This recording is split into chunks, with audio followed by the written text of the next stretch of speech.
Welcome to Wrestling with Heart, a podcast looking at pro wrestlers giving back to their community. Join me, Stanley Carr, as I interview wrestling's hottest names who use their platforms as entertainers to raise awareness and do community service.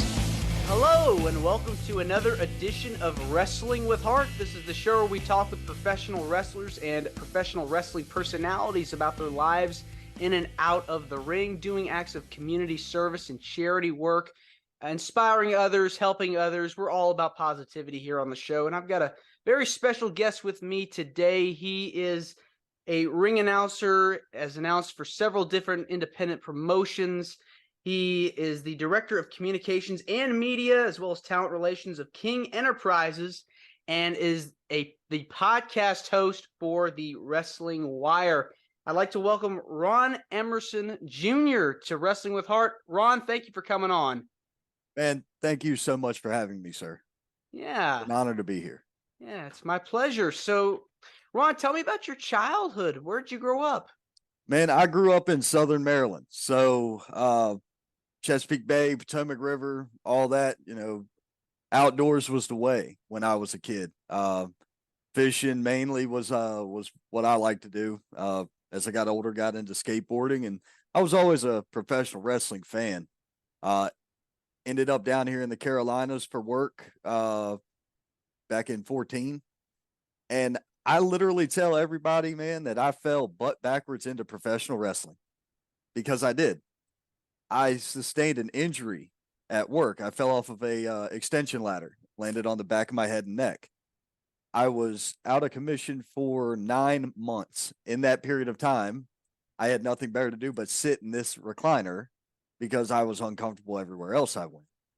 And I ended up writing topic conversation posts and memes and things like that to do with professional wrestling. And it just kind of snowballed from there. That's really cool. Southern Maryland. Here's funny story here. I actually, being born and raised in Nashville, Tennessee, I actually grew up in Maryland as a kid. I spent, a good chunk of my childhood up there. I grew up in the northern part of Maryland, so DC, around Rockville, Bethesda, in that area. So I would take trips to Baltimore. I'd go to the harbor. I think I went to Ocean City maybe once or twice, but that's really cool that we have that in common. Right. I've did a lot of work in Rockville, Bethesda, Potomac, Maryland. Because I used to work out of an office just outside of Baltimore. I think it was Columbia, right by the Meriwether Post Pavilion. Yep. I don't know if you know about that place. Yeah, oh yeah. Yeah, been to Ocean City a couple times. See, I'm talking about down St. Mary's County way, like way down at the bottom of the state. That's where I was. But I was born right outside of DC. So nice. Man, it's a nice place. I don't mind visiting. I don't like the traffic, but I love the food. So they got some great food up there. Can't go wrong with the crabs. Oh no, can't, man. Not at all. Baltimore is such a really awesome wrestling town. Lots of history there. WCW, WWE, a lot of shows taking place at the Baltimore Arena. Just chock full of memories. Well, right before Ring of Honor was bought by AEW, it was last pretty much stationed in Baltimore, as well as you've got Maryland Championship Wrestling up there now, and they do a lot of events. What's that, Joppa area out of Baltimore. I've got friends that Hoss Haygood's up there in Glen Burnie area right now. He'll be down here in Silva, not far from Tennessee. I'll be in Silva in May. Yeah. We're gonna have to catch up because there's another thing. I'm coming to Tennessee in May as well. I'll be in Tennessee on the 13th in Pigeon Forge. So I think you're gonna have to come down here and check out Heroes and Legends on the 13th, or come check out Heroes 2 Legends on the 6th. Yeah. Because I'm in the area. That'd be awesome. I'd love to check it out. Okay. So you're a professional wrestling fan, born, bred. What got you hooked? Back then, it was the underdog story with Bret Hart. Probably was one of my favorite ones growing up. And I was always a big Bret Hart fan. And I've always cared. As I've gotten older, I've gone more to the brawler style. Has been what I prefer to watch. Stone Cold Steve Austin and things like that. But what got me hooked back in the day was just it had everything. You had it all. You had the funny spots with Doink the Clown. You had the insults being hurled from HBK. You had the scary factor with the Undertaker. You had the Ultimate Warrior and Hulk Hogan. The ultimate good guys. Guys like that, larger than life personalities, just drew me into it. It's like watching a movie that never ends. It's a good way to put it too. I mean, it has something for everybody. Whether you're young or old, it's just great entertainment. There's just nothing like it. It is the greatest variety show. You can find something for everybody there. It doesn't matter what indie show you go to, what television show you watch, you will find something on all of them that you can enjoy or relate to. And that's the point of it. The point of professional wrestling, in my opinion, is the escape from your own reality, your monotonous life, and you're getting away from that for those couple hours watching TV or sitting in the crowd being a fan. No, definitely. Which experience do you prefer? Do you prefer the sold out arenas like the WWE style, or do you prefer the indie style? So if I'm watching a show on television, I prefer to watch the WWE product, the grandeur, the pageantry. To me, the production value is there. That's it. That's like watching Marvel. It's the top tier in my book. If I'm working a show on the indies, man, I've worked shows. I've worked shows in front of 7 people. I've worked shows in front of 200 and 307 people. But as long as the crowd's live and they're having a good time, I you always want a full house.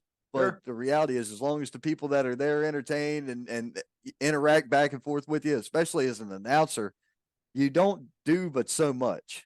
You watch the guys on WWE or AEW, they don't do a lot of interacting back and forth with the crowd. Well, on the indie scene, we do. We do a bit more fan interaction. So even if there's 7 people, I will find somebody in that crowd that'll give me what they want. And we'll back and forth it and it's fine. Yeah, it's very intimate. You don't get that Yes. experience, when you're at a Raw or SmackDown taping. Right. But yeah, I mean, like you said, it is a variety show, something for everybody to enjoy. Who are like some of the people that you almost like idolized growing up, favorites to watch? Favorites to watch. I mean, from era to era, it's going to be Bret Hart, HBK, Shawn Michaels. We got 2 careers out of that man. If you want to look at it in my book, you got 2 careers from Shawn Michaels. You got the before he got saved and after he got saved, and both of them were fantastic. Stone Cold Steve Austin. I was always entertained with The Rock, but I wouldn't go as far as to say he was one of my favorites. Triple H was always that mind game guy, so you had to think to watch him. You couldn't just sit there like a drone. You had to pay attention. Edge is. I'm so grateful that Edge is back. Even in the limited capacity that we have him, it's still Edge. Yet again, a smart wrestler, very smart on the microphone. He can draw you in with his facial expressions. You know, we live in a time, man, where you've got access to everybody and everything out there with social media and everything else. So, looking at what we have now with like the Undertaker speaking, candidly, as opposed to speaking as the Undertaker, he's speaking as Mark Calloway. You get the one man dead shows or one dead man shows or whatever it's called, and you get to hear all the stories. I don't think there's a better person with a microphone in their hand breathing today than Paul Heyman. And that's period.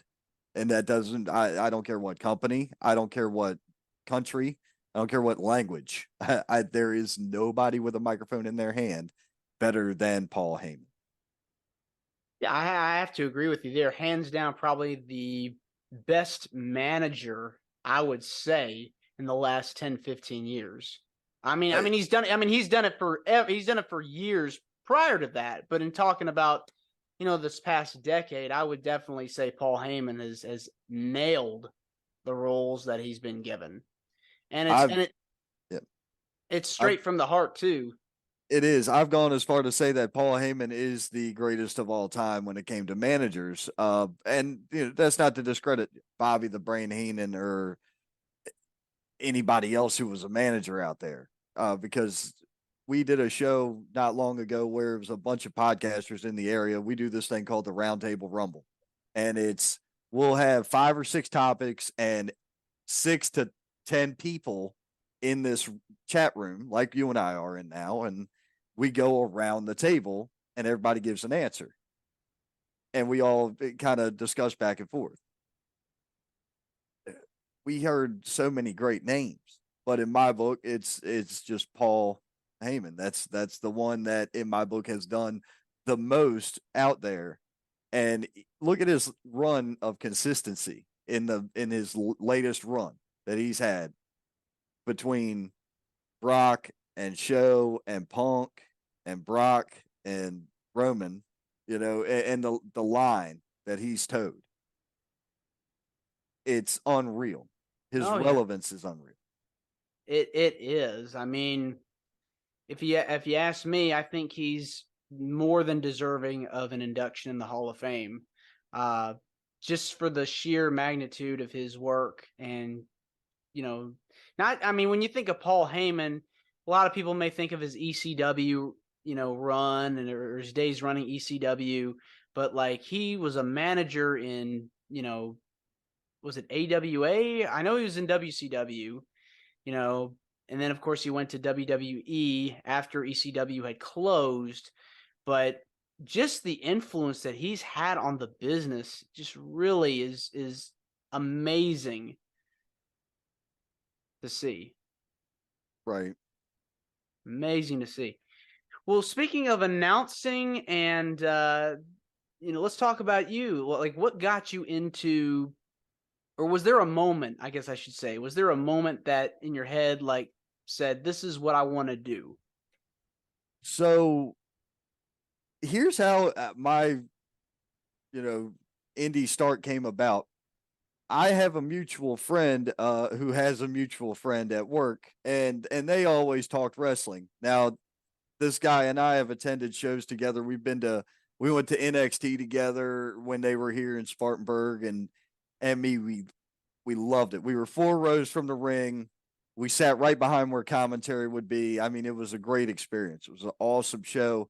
One of the FTR guys, it was where he got his jaw broke by Shinsuke Nakamura. Mm-hmm. Bobby Roode was there. It was a good show, solid. Uh, anyway, he got to talking with the guy at work, saying, "Man, you need to check out my buddy. He makes all these wild memes and does all these conversation posts. I bet you he would get involved with this charity show you're getting ready to do. I bet you he'd do it for nothing. I bet you he would just love to do it." Well, we ended up talking back and forth, and he pretty much told me the guy's name is Kylan Disney. He's a referee here in the Carolinas. Great man, really is a really nice man. Um, we ended up talking. And he basically told me, he said, "You know what, buddy? You put your money where your mouth is." I was like, "No problem, Jack." I said, "You want to give me some flyers, or what do you want me to do?"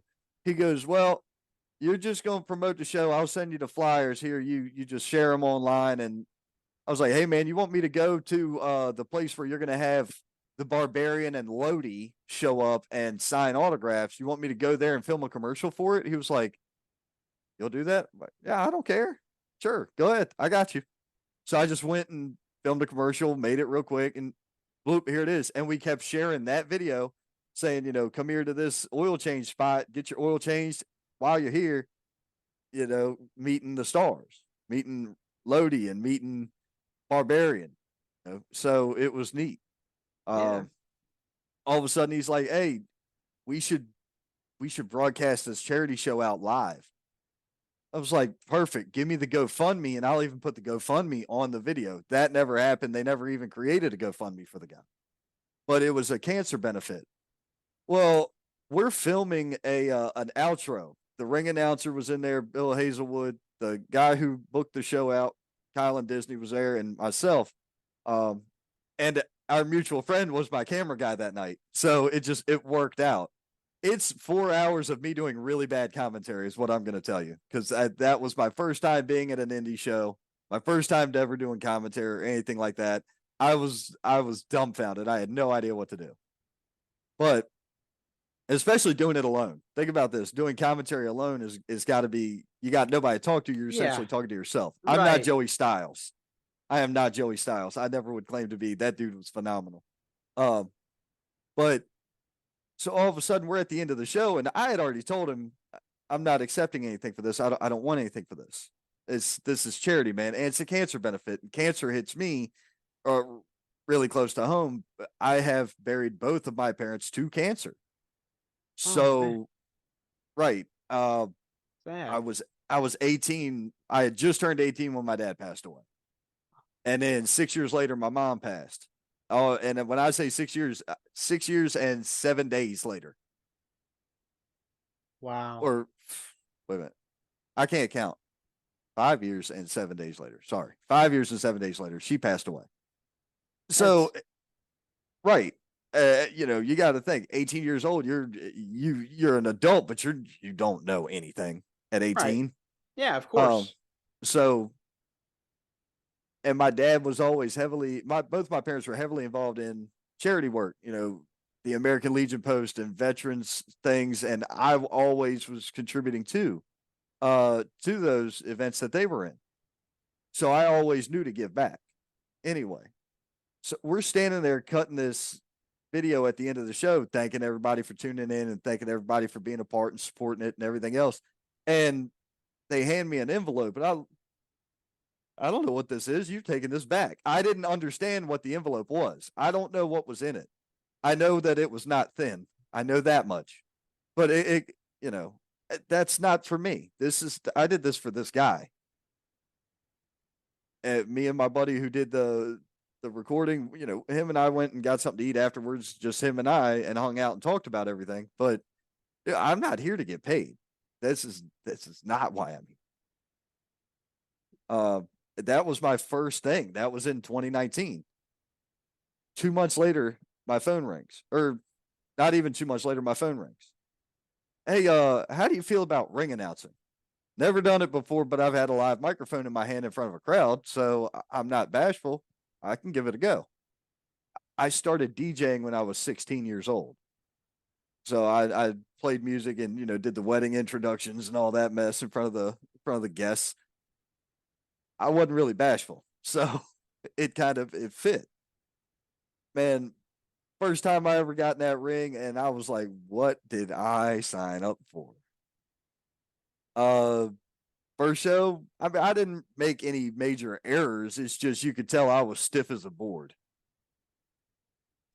And now it's like you wouldn't. It's not even the same person in the ring anymore. I've only done a couple of charity shows because it's whenever a charity show is going on that I can get involved in, I'm there, or there to help them.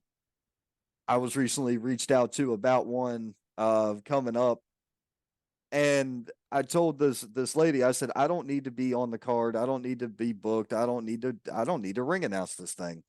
Let me know what I can do to help you, because this is for a cause. I don't need all the publicity out.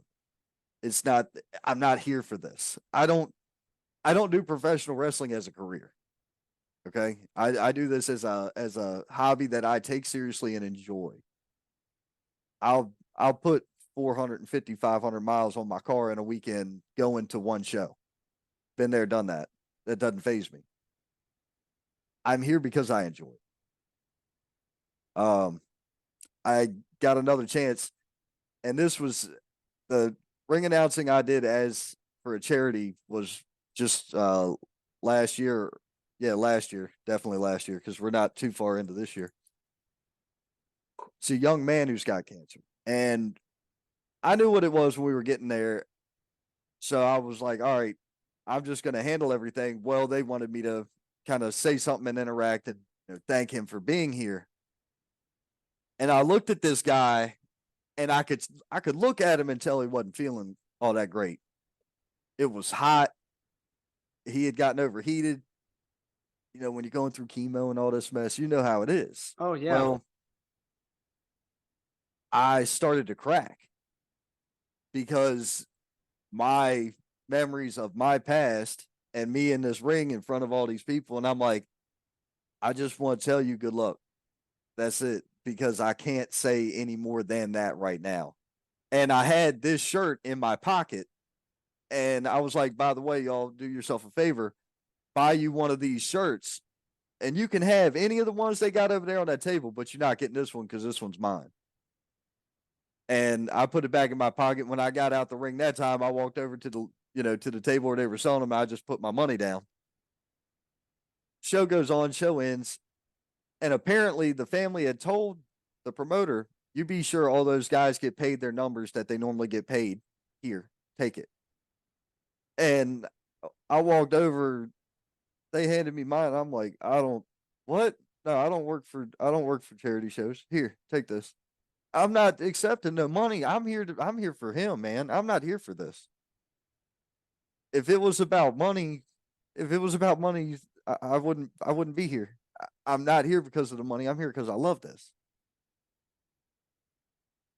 Yeah, I mean, you're very passionate about what you do, and like you said, this is not something you're doing for money. You're doing this because you love it and you enjoy professional wrestling, and you've been a fan, since you were a kid. And so that's a labor of love, and that should be taken seriously, and not something that should be, taken for granted. So kudos to you for standing up for your beliefs. But ring announcing and commentary, I mean, that's a different side of the business that a lot of people don't know 100% about it. Tell me about like your influences as far as like announcing goes. It could be commentators, it could be ring announcers. What's your style like?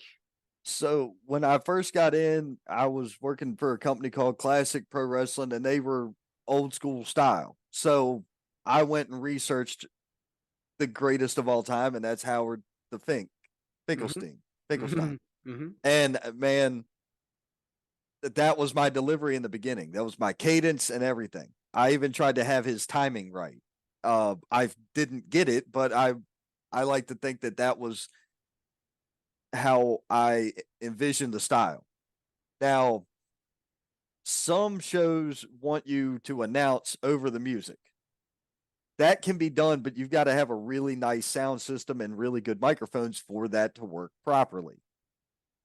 And I can tell by the microphone and headphone setup that I see on you that you understand, audio engineering as well. Mm-hmm. So I'm an audiophile. I'm a freaking a fanatic about audio video quality. So I prefer you get me in the ring, you get the wrestlers in the ring, and we have both of them in there. And I give you everything you want. Whatever the wrestlers tell me they want is what they're going to get. If they want, I'm from up the damn street, that's what I'm saying, because that's literally one person's entrance. That's legitimately what he said, where he says he's from every time. Oh, wow. Unless we're at a school and then he changes it. I will correct that. Unless we're someplace where you're not supposed to say that word, then we don't. Yeah, I gotta keep it clean for the kids, right? In the audience. Yeah, that's definitely not any of my shows. I don't. I do and say as I please. I try to be respectful for everybody else, but when it comes to me and my content, I'm my own monster. So that's the way I look at it. Sure. I'm from an area where they talk fast and everybody's considered an a-hole. So when you come to the South and the Bible Belt, you're going to be looked at like you're Satan's spawn. So, but as it's progressed, I started watching the UFC announcer, Buffer, and seeing the energy that he put into it and seeing the reaction he got from the crowd. And I was like, hold up, combine it. So I combined the classic style with the delivery of the new age.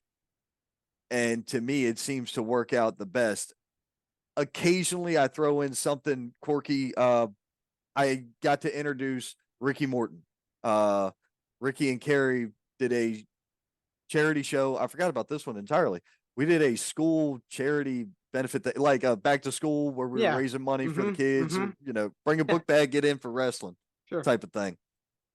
I completely forgot about that. We did that in Charlotte, North Carolina. Well, Ricky Morton's there, Carrie Morton's there, Sam Houston is there, Bobby Fulton, Jackie Fulton, they're there. George South is in the house. I mean, like, just A star-studded lineup. the legends of the Southeast wrestling scene are there, and these guys are known worldwide. But we were there, man. I said, look, I don't even need to introduce this man because everybody in here already knows who it is, but I'm going to try it anyway. That was legitimately what I said to the crowd. And I didn't write anything down for Ricky. Nothing. I did everything from here because I wanted them, the audience, to be as enthusiastic and infatuated as I was. I mean, when you go to a wrestling show, it's hard to not get energized because you're in an event where it's the adrenaline picks up. I mean, that's anywhere you go, whether you're at a WWE or AEW show or an indie show. I mean, you're there and you hear music in the background and you got people on their feet. I mean, it just comes with the territory, literally. Right. But getting to introduce him, when I got out of the ring that time, I had to step outside because I'm standing, and George South and Sam Houston ended up talking to me while I was outside. And I said, if my brothers could see me, I'm the youngest of five. I said, if my brothers could see me standing here with you and him after just doing that with Ricky Morton in the ring, they'd be on the floor. They wouldn't know. They wouldn't know what to say to me. So as quickly as I could, I got the footage sent to me probably about a week later, and I sent it to both of them. I'm like, hey, so I did something that was kind of cool, guys. I'm gonna let y'all see it before the rest of the world here. I sent it straight to them, and they lost their mind. They thought it was the coolest thing because those were guys that they watched when they were growing up. Yeah. So It's generational. right. Who are some of the other people that you've bumped into over the years? I have worked around JD Drake. I've been his cameraman from AEW. Been his cameraman for a couple shows. I have worked a few times with Effie. If you ever get the chance to see Effie in person, the energy that comes from him the moment he gets in a ring will charge you up. It is unlike anything I've ever experienced in my life. I was standing in the ring looking at, let's call a spade here. There's a roaming cam on the ground. There's a hard cam planted over there. I'm looking into the hard cam. Effie comes in right behind me and he says it in the back of my head. I effing love this. And when he fired up right behind me, I was just like, it was just a shock of adrenaline. It's like, oh my Lord, you're fully charged. So being in the ring with him was great. Lodi, I've been around a bunch. Man, I'm sure there's more. Colby Carino, been around him a handful of times. I actually did camera work one night under High Spots. Their camera guy didn't show up, and I happened to be there. And they said, "Hey, man, do you want to work tonight?" I said, "Sure. What do you need?" They said, "Put on this headset and hold this camera. We will tell you where to be. Go for it." I'm like, perfect. So that worked out for me. Yeah. We're talking Nick Aldis. We're talking, the NWA Women's Champion. I can see her Camille. Her husband was there. Dude, I met and saw so many people this was all at the Gathering in Charlotte. That's an annual event that's hosted. It's a 4-day wrestling convention held in Charlotte every year. It's coming up in August. The lineup for this year looks ridiculous, but I got to walk up to Vampiro and say, "Hey, man, look, you look great. I know you've been dealing with health stuff, but you look great, and thank you. Just thank you for the memories of my childhood because I remember seeing Vampiro as a kid. You know, can't think of that dude's name either. There's so many of them. I can't think of everybody's name. Yeah. But man, you get around, you get to hanging around Lodi, and Lodi will start making jokes on you. Within 3 minutes, if he likes you, he's making jokes on you. So just be ready for that. If you ever get around Lodi, uh, Lodi's a great guy. Uh, man, I know I'm forgetting people. That's the bad part. Last year I went to both WrestleMania and SummerSlam because SummerSlam was held in Nashville, and so I went to WrestleCon, had a real good time there, and I also went to StarCast the weekend of WrestleMania, weekend of SummerSlam. That was at the fairgrounds. It was just jam packed. I mean, so many people coming from around the world to not only see good wrestling but actually get to meet several of their favorites. Right. How awesome is that? I mean,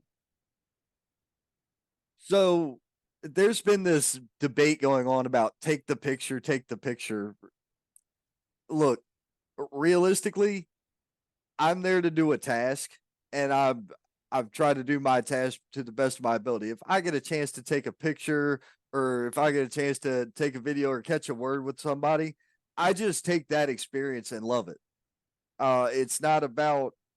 I'm not going to sit here and share a picture of me standing next to JD Drake from AEW trying to pull clout or whatever.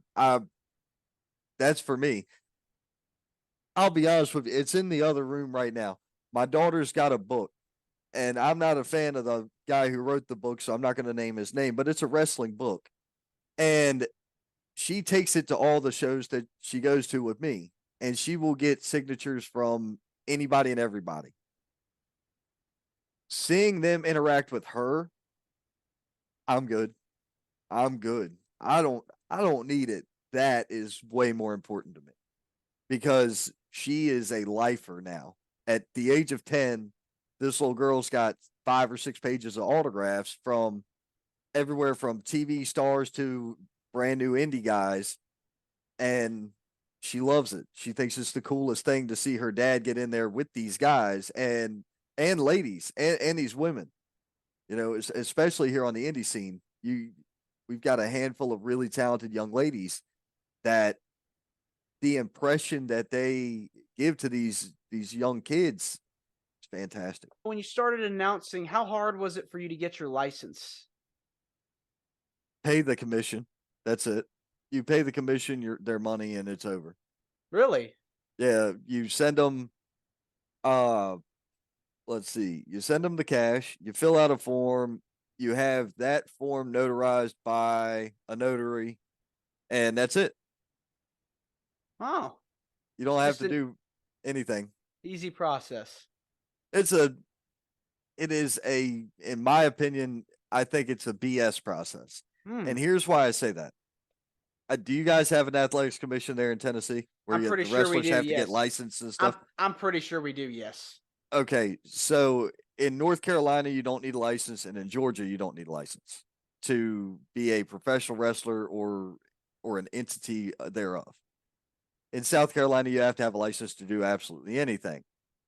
However, the commission is supposed to have reps at shows, do safety checks, do checks on, do you have a guardrail?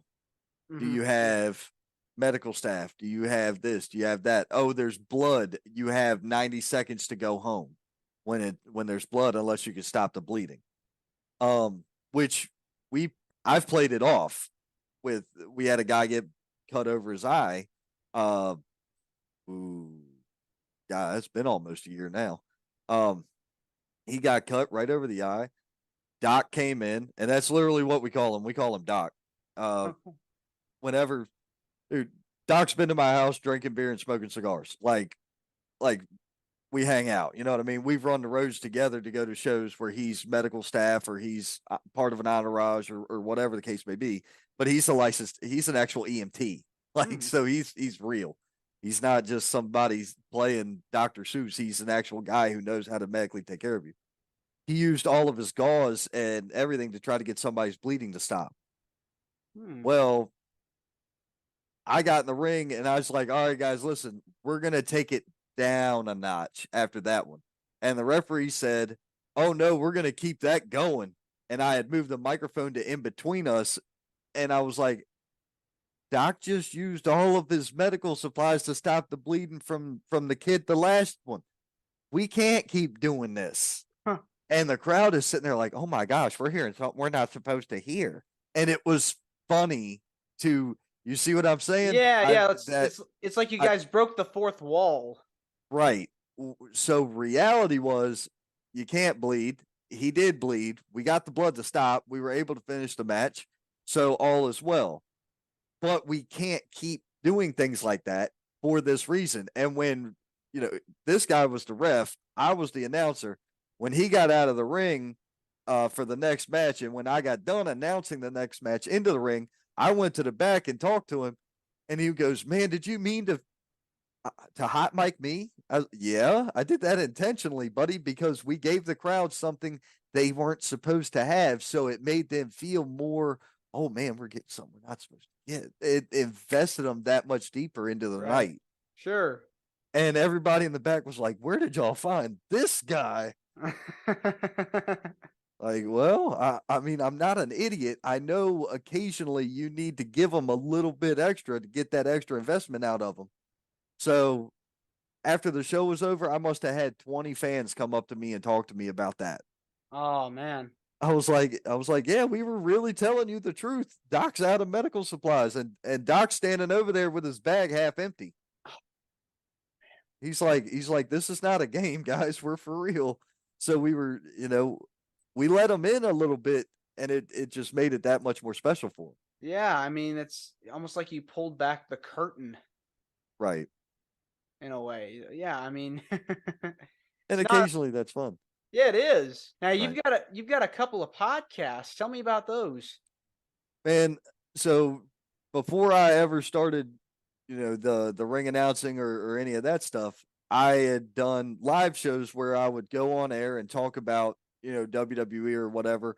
And at first I didn't have a name for anything, but I would just go on Facebook Live and talk for an hour or two or three. And most of the time I was on the grill, and a lot of the times I was drinking.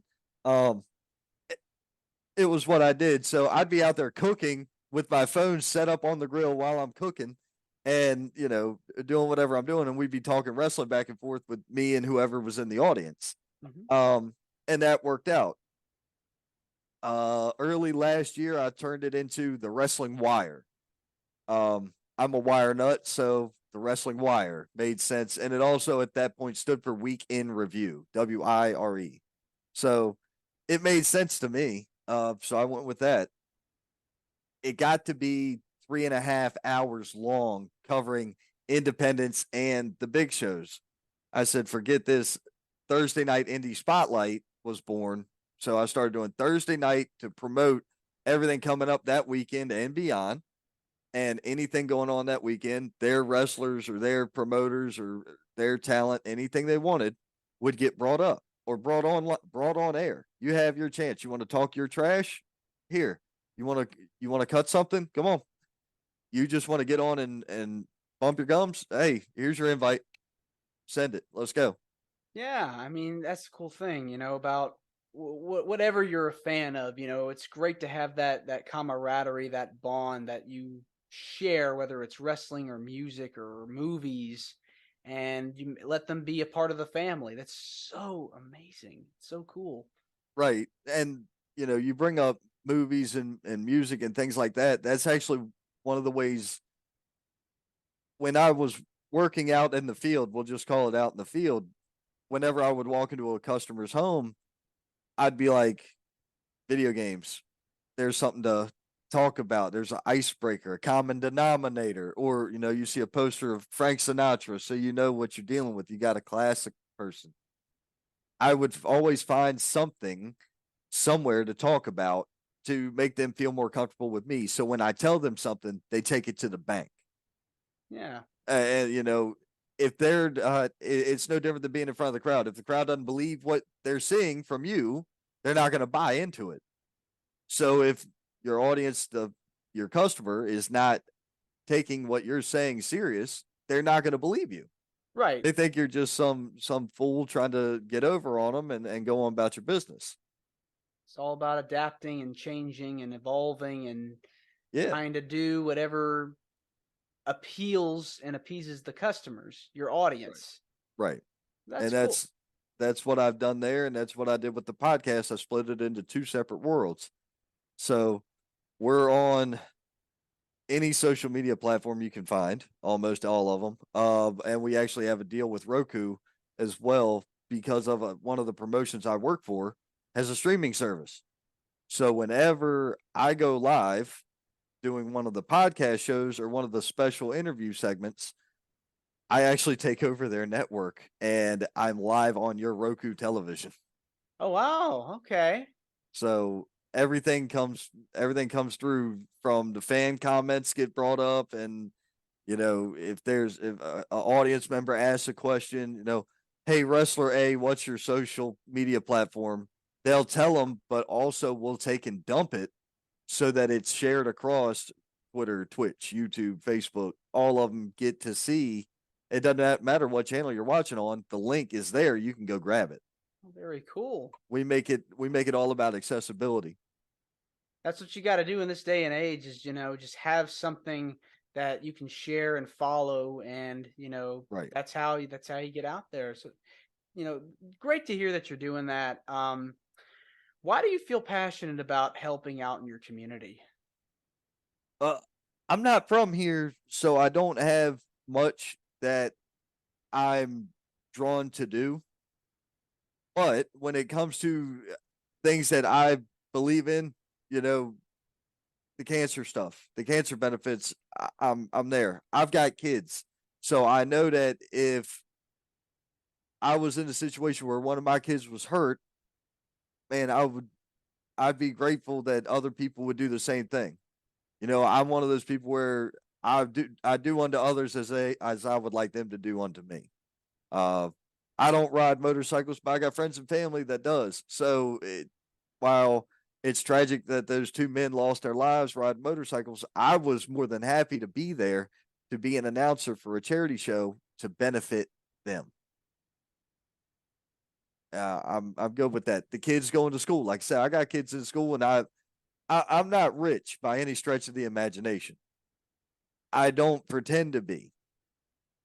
If I was in a position where I needed that help, I'd be grateful that somebody put on a wrestling show to benefit all the kids in the community and put 150 book bags on students. That's how many kids that help, how many parents out there were like, oh, they get another week's worth of food instead of having to buy book bags for 3 kids. Oh yeah. Yeah, it all goes hand in hand with one another. Right. That's what I think, we should do more of in the world is, help each other out and hear each other out. Well, so I'm gonna say this. I've got no problem helping anybody out. I never have. The problems that I have had were I've done things for people. I've handed people the tools. I've handed people the knives, and the moment they got a chance, it was in my back instead. I don't appreciate. It is what it is, though. You can only do what you can do for somebody, and hope that they'll do the best they can. And it is what it is. The easy answer for me is the knife that went in my back also cut the tie that severed me to him. Well, Ron, this has been wonderful getting to talk with you about your life and life in the wrestling business. Where can people find more about you and your show on social media? All right. So you can find me, Ron Emerson Jr. is my name. You can find me there. You can find me under a page called The Saint. That is my admin name on The Real Wrestling Community, which is another Facebook page. There's two of them. There's The Real Wrestling Community, and there's PRWC Attitude. Those are predominantly it's memes, and a couple of us make live videos and things like that. We just try to generate buzz or talking points or whatever the case may be. If something's funny, we're going to make fun of it, especially me. And if you didn't think that I could make anything dirty, I promise you I probably can. That's been proven. You can find me on those. You can see me on Roku TV, on extremetvonline.com. On Roku, it'd be under Extreme World Wrestling. That's XWW. So Twitter, Twitch. I don't remember all the different names, but it's like The Saint, and there's TRWC. There might be an underscore there.